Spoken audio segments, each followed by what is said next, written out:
ओम नमः शिवाय। आज का टॉपिक जो है वो बहुत इंटरेस्टिंग है। मैं कुछ ये सोच रहा था बताने को कि छोटी बात से ही मतलब कहने को छोटी बात होती है। सब भी जो भी करामत है वो सब शब्द की करामत है। आज मैं ये कहना चाहता हूँ कि चलो जी के दिखा देते हैं। मतलब अगर आदमी को जीना आ गया तो क्या क्या संभावना है। मतलब चलो जी के दिखाते हैं। किसी को दिखाने के लिए जीना, उसमें क्या मज़ा है। अभी सभी लोग इसमें, मुझे पता है कि 100% लोग सहमत होंगे। पर कभी भी हम देखिए ना, मैंने पहले ही बताया ना कि ये सब फिलोसॉफिकल बात, अभी फिलोसॉफिकल ही बात ही रह गई है। पर उसमें हम बदलाव कैसे कर सकते हैं उसके बारे में आज ज़रूर से बात करेंगे। तो मैंने इसको 3-4 कैटेगरी में डिवाइड किया है। जहाँ पे हम थोड़ा भी फोकस करते हैं तो मुझे लगता है कि इसमें सफलता ज़रूर मिल सकती है। जैसे कि चाइल्ड एज है। चाइल्ड एज में आपको पता है पेरेंट का और चाइल्ड का रोल रहता है, ठीक है। अभी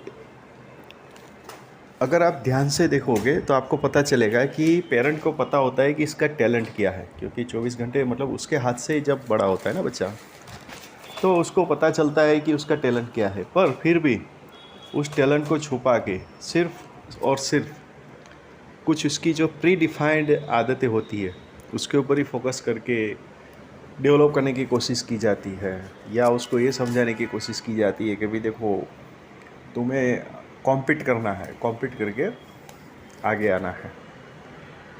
कभी भी उसकी जो उस टाइम पे तो कम से कम आप ध्यान देने की ज़रूरत है कि मतलब वो जो बच्चा है उसकी जो कम से कम उस टाइम की जो आदतें हैं उसको थोड़ा डेवलप करने दिया जाना चाहिए।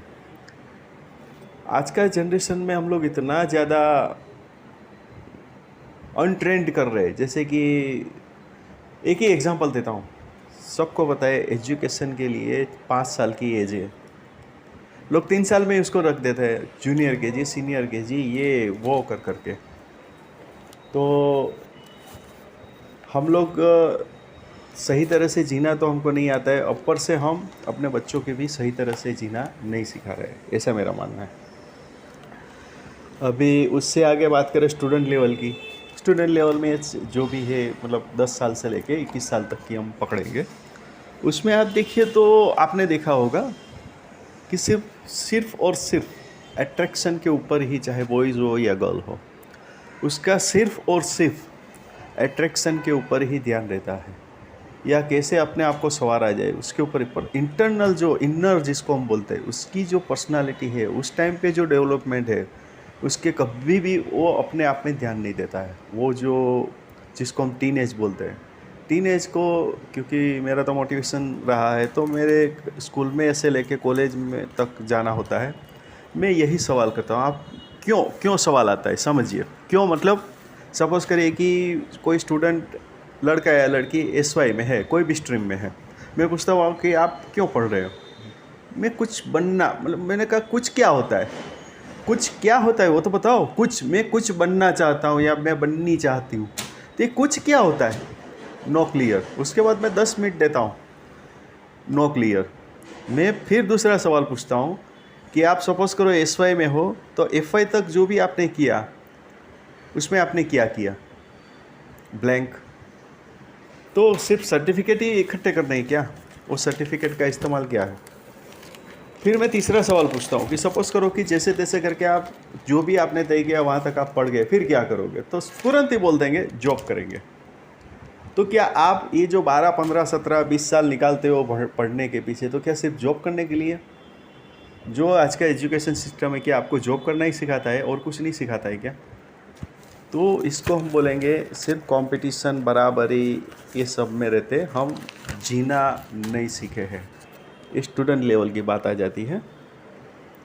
उसके बाद हम फैमिली की भी बात करते हैं, मतलब जब मैरिड लाइफ जिसको हम बोलते हैं, मैरिड लाइफ के अंदर भी हमने देखा है उसका भी बहुत कन्फ्यूजन सी वो आपने देखा होगा। जैसे ही मैरिड लाइफ चालू हो जाती है, बराबरी चालू हो जाती है, रिचर दिखाने की कोशिश, या मैं किसी से हट के हूँ या मैं किसी से अच्छा हूँ या अच्छी हूँ। मुझे ये पता नहीं चलता है कि हमें किसी को क्यों दिखाना है, क्यों दिखाना है। आज का जो जनरेशन या आज का जो सिस्टम है सोसाइटी का, बहुत ही फास्ट है, बहुत इंटेलिजेंट है। यहाँ पे मैं ये कहना चाहता हूँ कि देखिए, आप दिखाने की कोशिश कभी भी मत करिए। आज का जो भी लेवल है वो बहुत ही स्मार्ट और फास्ट है। 30 सेकंड में पहचान लेता है कि किसकी क्या औकात है, ठीक है। क्यों पता ही नहीं चल रहा है कि क्यों। बस अपने कहने का तात्पर्य मेरा एक ही रहता है कि भाई बिंदास जियो ना। किसी के लिए जी रहे हो, अपने लिए जी रहे हो ना, तो फिर बिंदास जियो। जो आपको अच्छा लगता है वो उसके लिए भी तो टाइम निकालो। मैं मानता हूँ कि हमारी जिम्मेदारी होती है, हमारे मौज शौक होते हैं, उससे ही हमें समय नहीं मिलता है, पर फिर भी देखो समय तो निकालना ही पड़ेगा। वरना बहुत सारे एग्जांपल्स मोटिवेशन में है, बड़े बड़े आपने वो सब आपने सुना है कि उसने लास्ट में एक सेंटेंस लिख के गया कि भाई ज़िंदगी के अंदर मैंने पैसा बहुत कमा लिया पर मैंने फैमिली के लिए समय नहीं दिया। कोई बोलेगा मैंने बच्चों के लिए समय दिया। मतलब इन शॉर्ट आप जाते जाते भी कंप्लेन करके ही जाना है, तो मेरे हिसाब से गलत है। जितना भी जीते, 1 साल जिए, 10 साल जिए, 50 साल जिए, 100 साल जिए या 1000 साल जिए, वो इम्पोर्टेंट नहीं है। वो अपने हाथ में भी नहीं है। अपने हाथ में क्या है? अपने हाथ में एक ही चीज़ है और वो है खुशी से जीना। और खुशी से जीना कब होता है? जब हम हमारे मन की और दिल की दोनों की बात सुन के उसमें बैलेंस करके चलें, तभी जाके मुझे लगता है कि ये संभव है। बाकी किसी के कहने से कुछ होने वाला नहीं है। अभी 4th कैटेगरी पे आ जाते हैं, ओल्ड एज। देखिए, ये बात पे बहुत ही सरप्राइजिंग होता है कि ओल्ड एज में भी हम को जीना नहीं आता है। क्यों? क्योंकि हमारा जो एक माइंड सेट हो गया है, कैसा हो गया पता, बल्क ऑफ इन्फॉर्मेशन से, या हमारा बैड एक्सपीरियंस है और गुड एक्सपीरियंस है, उसकी वजह से हम सामने वाले की डुलुप्स निकालते रहते हैं।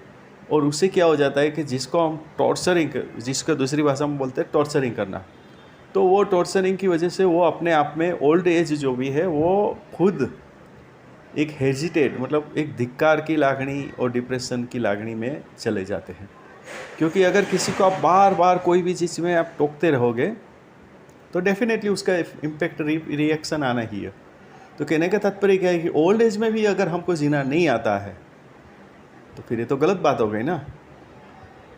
तो आप बताइए, बोलेंगे कि भाई तो ओल्ड एज में कैसे जिया जाए? तो ओल्ड एज में वही जीना है, बस आप जो कर सके हैं, आपने जो कुछ भी अचीवमेंट लिया है वो आपकी विक्ट्री है, वो आपका टैलेंट था, या आपने, सिंपल है ना। क्योंकि कोई भी आदमी के पास जो कुछ भी है, या वो फेल है या सक्सेस है, उसके पीछे एक ही लॉजिक है, उसने अपना बेस्ट एफर्ट तो दिया ही होगा, 100% बेस्ट एफर्ट दिया होगा, ठीक है ना। तब जाके वो जो कुछ भी उसके पास अचीवमेंट है वो आई होगी।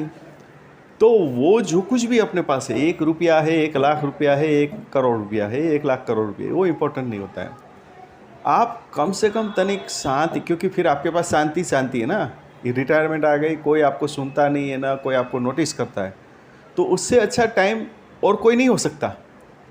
आप अपने बारे में सोचिए, अपनी पास्ट लाइफ में जाइए, फ्यूचर में जाइए, तो आपको पता चलेगा। आपकी बैलेंस शीट में आप देखोगे तो आपको पता चलेगा कि हाँ अभी भी मैं ये चीज़ कर सकता हूँ, ये चीज़ मैंने नहीं की है। और आप डेफिनेटली, मैं कहता हूँ ना, इतना ज़ोरदार चमत्कार होगा कि वो आप कल सुबह जो निकलेगा वो एकदम ब्राइट होगा। ये बात टारगेट ओल्ड एज को लगा के करी, पर ये बात आपको स्टूडेंट लेवल से लेके ओल्ड एज तक काम आएगी। बच्चे को तो इतना नॉलेज नहीं होता है क्योंकि वो पूरा कवरिंग होता है पेरेंट का, तो पेरेंट, एज ए पेरेंट भी आप ये थॉट रख सकते हो, ठीक है।